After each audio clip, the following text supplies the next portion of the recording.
Being married to you has been really beautiful. I've learned a lot. I've grown a lot.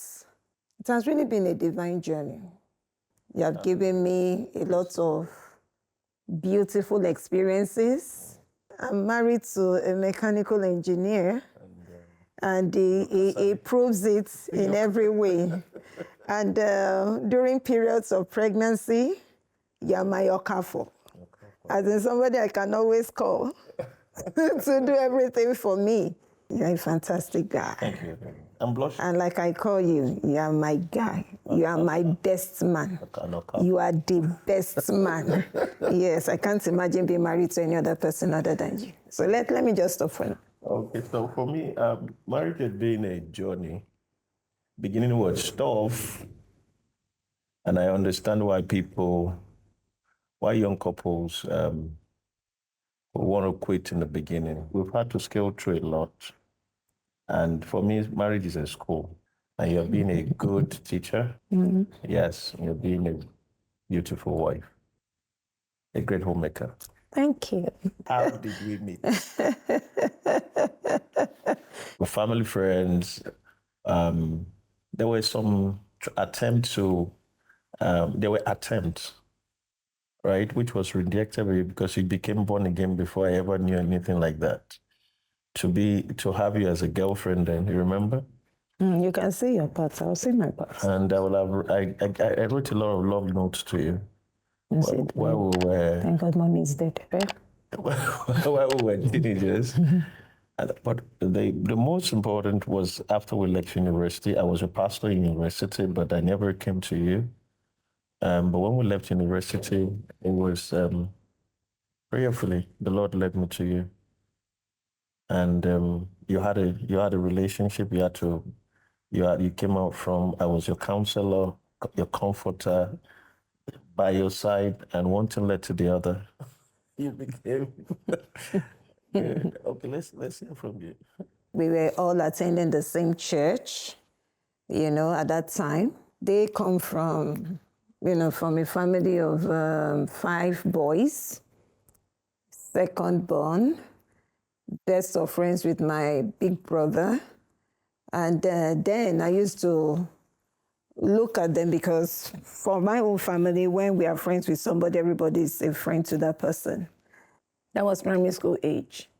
And then secondary school age, that was when I gave my life to Christ. And I knew that I used to write letters. That was the age of envelopes and stamps.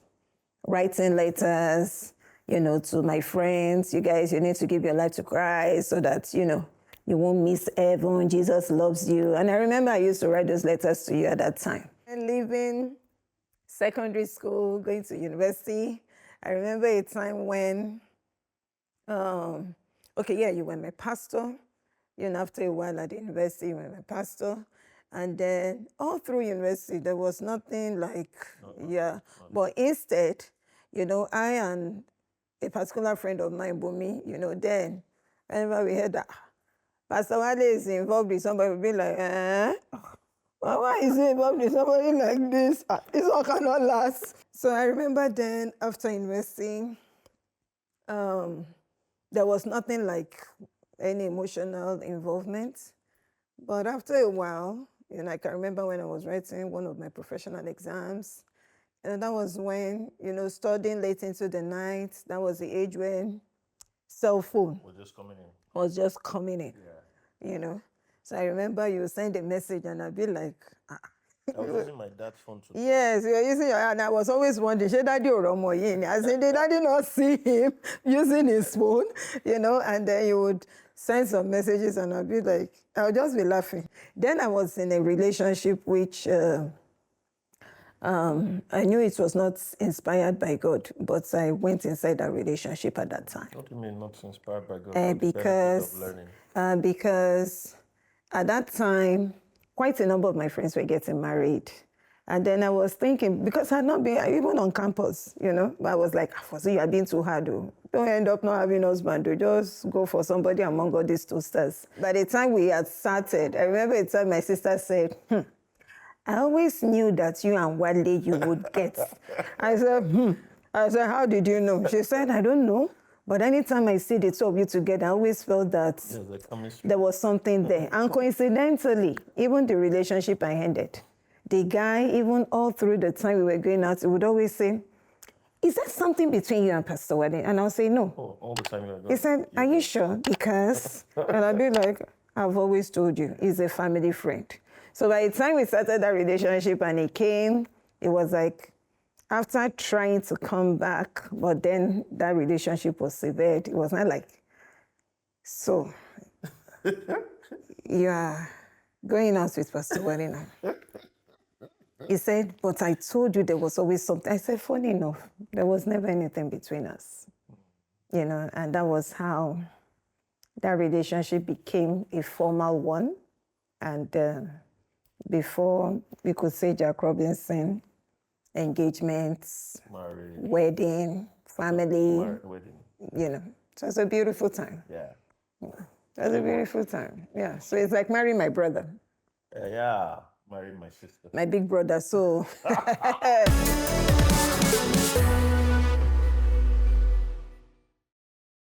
first impression. At first, I was like, For real? kilo, sure. Right? I say, you know, I even remember a time you came home and my mom was like, Fossey, Wale has been coming to my house. Now, Wale is my son, and you know Wale is my son. Yeah. And I know Wale is Deji's friend. But the way he has been coming these days is a bit suspicious. Is he coming for Deji or is he coming for you? I was like, Mommy, I don't know what you're talking about. Oshebi is your son. Eh? He came to visit all of us, you know.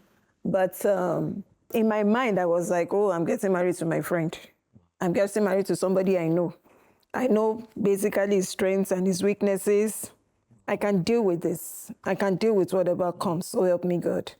So for me, I was quite persuaded. After we left school, after we left university, I was searching my heart. I was searching for, of course, who was going to be my life partner. And I knew that I was in this, I was praying. I knew I was praying, and it was just dawned on me that you were the one. I got that in my room, in my father's house, and I was excited about it. How did I propose to you? You remember? I was a shy type, so I know if you propose with my mouth. I wrote a lovely letter. You remember the letter? You wrote so many letters. But the first one I wrote was my proposal, because there was no way I could call you. I only remember you giving me a ring in the fast food joints and asking whether you would be my wife. And I said yes, and you gave me that old ring, which I had on before the engagement. But you know, before then, I've been taking you from office home. No, that was just like a friendly. I just moved you from Broad Street to Okoba, drive you with my dad's Corolla then, which I was using. No, I didn't propose in a car. We're just, you know, I was your counselor. I became your counselor. Then there was this closeness again after a long while. Then I'll pick you from Broad Street to Okoba, then I'll go to Sherry Oshun from Okoba. Then every night I took that as your Uber. Then there was no Uber. I became your Uber driver. But the proposal was a letter that I sent to you. It's been a while. Yeah. Nothing so dramatic though, but it was very lovely. And I gave you a ring. Some months ago, was it a month or two, stumbling on one of those letters, I read it and I was like, this Mr. Romantic, what is going on in this man's mind? And I remember calling one of the kids and I was like, do you want to see one of the letters your daddy wrote to me then? And she was like, Mommy, no. Mommy, no. I was like, but it's good. You should know how you... She said, Mommy, no. My husband is a sweet talker. Not la bouche, though. A very sweet talker, you know. Yeah, 2003. about our wedding? The wedding was a coming together Yeah.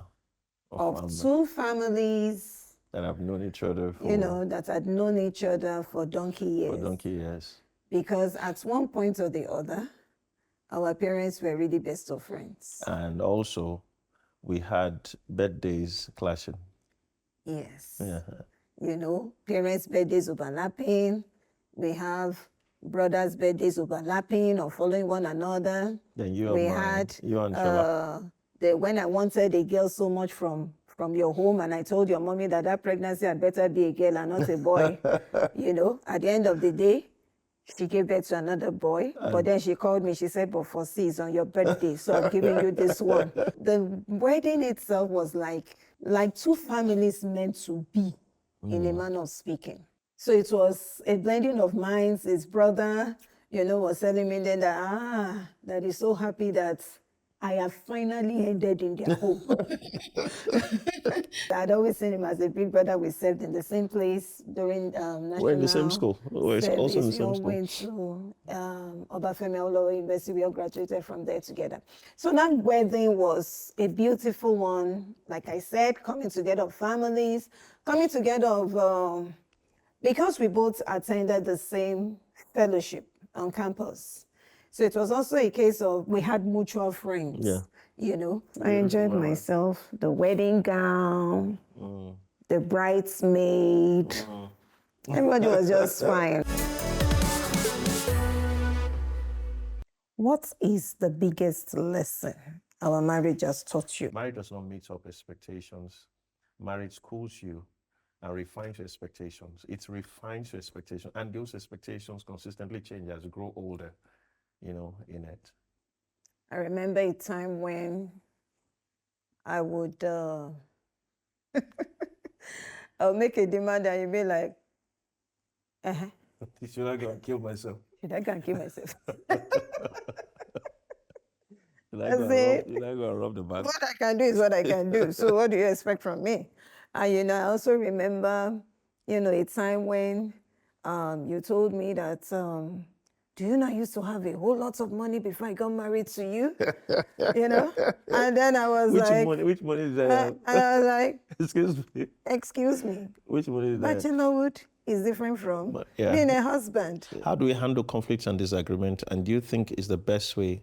And how can we make it better? We have it and we are still friends. Yeah. We are not separated. We are not divorced. We are not hating one another. We are not calling third parties into the picture.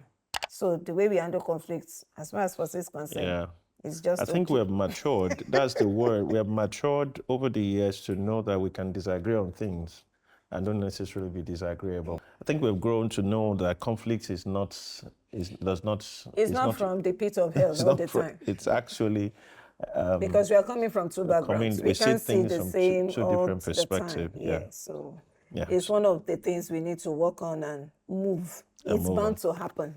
And it bonds us together when we resolve it. It's bound to happen. That's my mindset. It's bound to happen. So when you see it, don't be like, you're there, you're there. No, it's bound to happen. So let's find a way around it and move forward with it. What's one habit does Fossey have that you have just given up trying to change? I always complain that you are not romantic. Number two.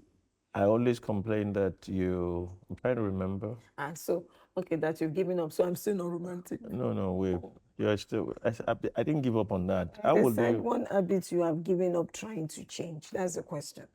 Okay, so when I gave up trying to change, what happened was that I saw changes. Okay, so what other habits? So there were things like, you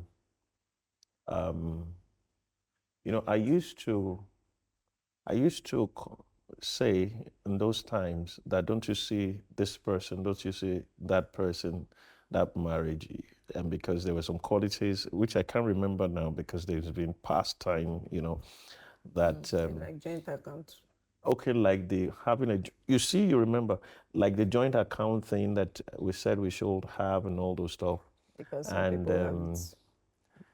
some some other things like that, really. Yeah, but I created one just to please you. No, you're just remembering. You didn't give up on that. We're just trying to recall. I can barely remember any, but just faintly, you become spotless. Spotless. Say it again. You become spotless and Say it faultless. again. You become faultless. I will rewind that thing and No, play it when you back. go back to this particular question, I'm spotless, eh? yeah, when we look at where we're coming from and where we are, there seems to be a lot of growth and Hallelujah. yeah, we're not perfect. There's no, we still have our issues. We still have our issues, but those are some of the things faintly in my mind. That we've gone this 22 years. That it's been a long while. Yeah. I am Fossey, aka Spotless. AKA spotless. To me. I like that. To me. Thank you. Yeah, put it to me. I'm Spotless to me. Spotless. Good. Yeah. Okay. Mm-hmm.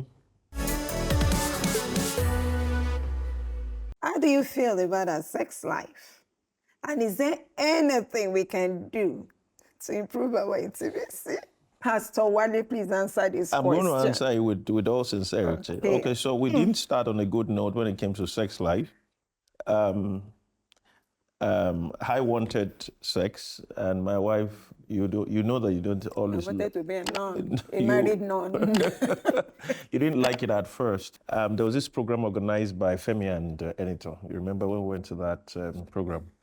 And we're lodged outside a home, and it was a good experience for us because I know that night we explored some new styles. You remember you remember that night? I am listening. You are very holy. We explored different styles, right? I am listening. And now we began to build on that intentionally when we began to understand the perspective of God to it, that it is not that this having intimacy, sex, is very holy.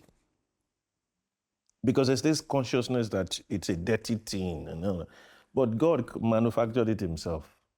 So why is it dirty? When it was God's manufactured, he should have cut those things off. I'm listening. He should have. So it was a very holy thing to do.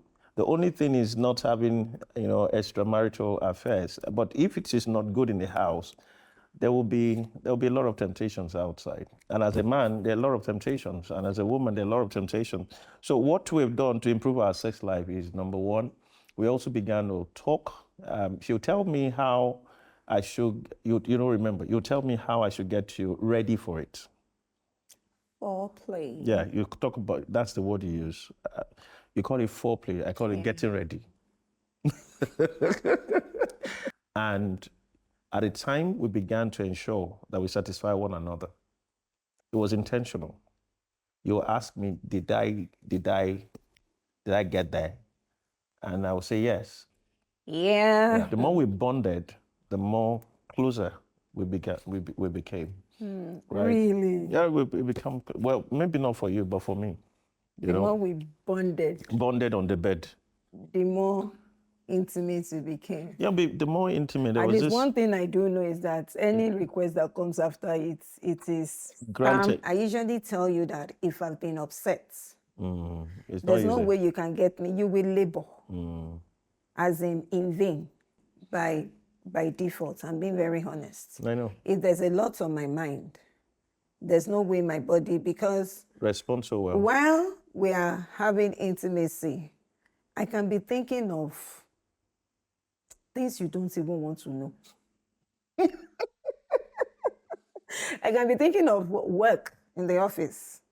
I can be thinking of family issues. I can be thinking of a whole lot of things. So I usually have to school myself, as in, come on, change mode, reset, so that I can participate in this. And it can be boring because you want to please me. I want to please you. In the place of intimacy, we are talking. He's telling me as in some things that is not good for young minds. It's good for young minds. And then sometimes I'm also telling her, it's enough, we want to kill me. Are you not okay, Pastor? So even there, I call it Pastor. And I see it's time to sleep.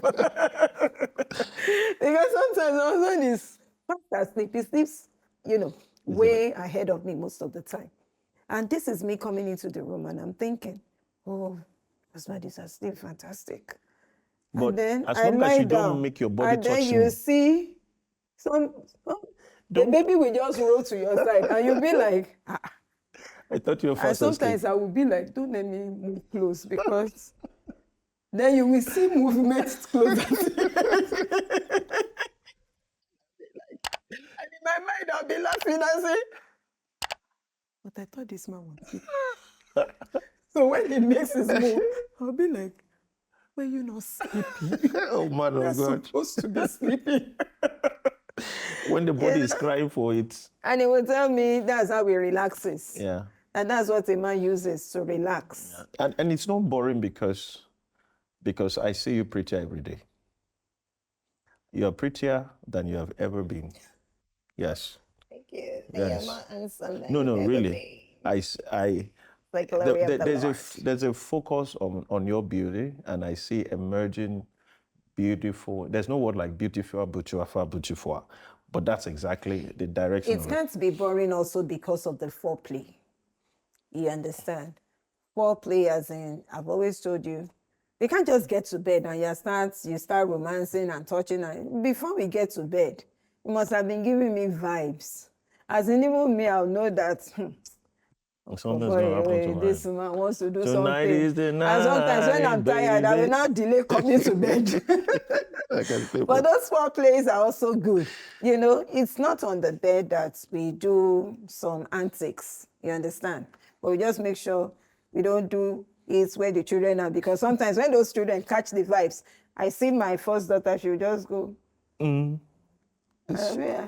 And if I'm like, MJ, mommy, as in, She's you 20, understand? she's 20. So those foreplays makes it fun. Yeah. Because you let the other person know that I find your body parts interesting. Yeah. And it is mine. I usually tell you, you may have paid for mine, but me too, I have a hold on yours. Yeah, So that's keep it actually clean, what the Bible keep it healthy, keep Yeah. it tidy. And you know, you taught me. Don't come you to also bed with taught a me, dirty body Yes, because so I want to smell you. You taught me early in the marriage because I don't use to bath when I go to work, and I'll be smelling like one decomposed. I never called you decomposed, you.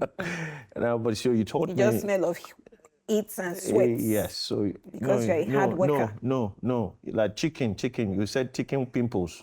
No, that was your skin, but I have worked on that. Can't you see how you're glowing? It's no longer like that anymore. Glory to Jesus. Hallelujah. What are the things that have changed since children came into I the wanted picture? to ask, they take your attention. That was the first thing that happened when the children began to come in. It's now, baby is crying. You know, there was this distance that were growing, but I couldn't express those things, you know, that I lost my wife because I have a new child. Are you the one that put the child inside yourself? Did we do it together? So that was the first thing. So I know that I began to put myself more into work, and then the responsibility.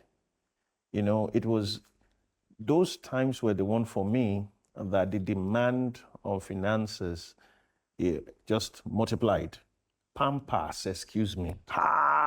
It just changed the whole romance to duty, responsibility. You have this to buy, you have that to buy, you have this to buy. So it also took me down to the place where I had to begin to seek God for knowledge to know how I'm going to raise my kids, right? And dealing now with the family. Yeah, because I remember those times when you'll be like, let's go out, and I'll be like, can we call the children? Yes. And you'll be like, I said, Let's go out. They will have the time when we will take them out. Let's go out. But I appreciated the fact that you always tried. You always initiated quality times, you know. You also began to give more attention to the children because I really appreciate the fact that you're a very involved father. You know, our kids can't say, I like mommy more, I like daddy more. Mommy and daddy, they are in their face. And I've always wanted, you know, a spouse like that. What song reminds you of your early years together? Bossy baby. Olórídé ìfẹ́ gangan. Tó bá jẹ́ lálẹ́, tó bá dọ́jọ́ ọ̀la. Èmi lórúkọ kò fà mí. That's why I've been keeping it.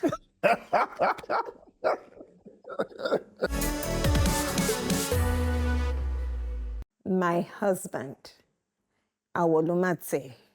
You have a way of smiling, and I like that smile. I like the sincerity of that smile. Love is what I know, not just feel towards you. And I know you love me back. I love your generous spirit. You have a very generous spirit. You love God and you love people. You love your children. You love me. You love work. You are a lover. You are intentional about wanting to put a smile on my face. I love that. Even when it's in times of, difficulties and things like that, you want to make peace. You are a peacemaker.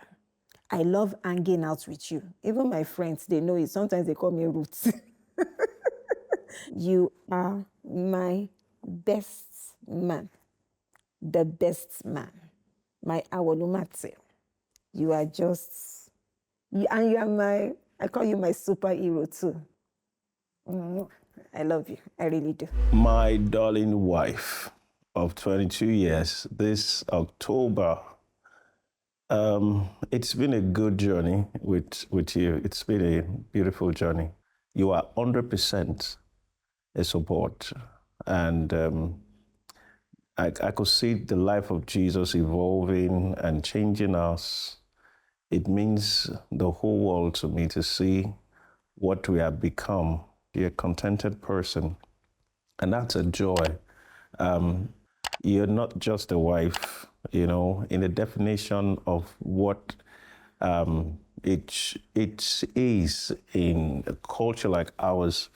You are indeed a soulmate. I love you, and I tell you that all of the time. I know I've not taken you to so many places in the world, but we're going to go places together in the world where we're looking at other places, other people we're nurturing in faith. Thank you for being my major prayer partner, and thank you for always being my root, Abokoku, the one that goes with the husband everywhere she goes. So babes, love you, darling. And that's my note of love for you, from my heart to your heart. Nah.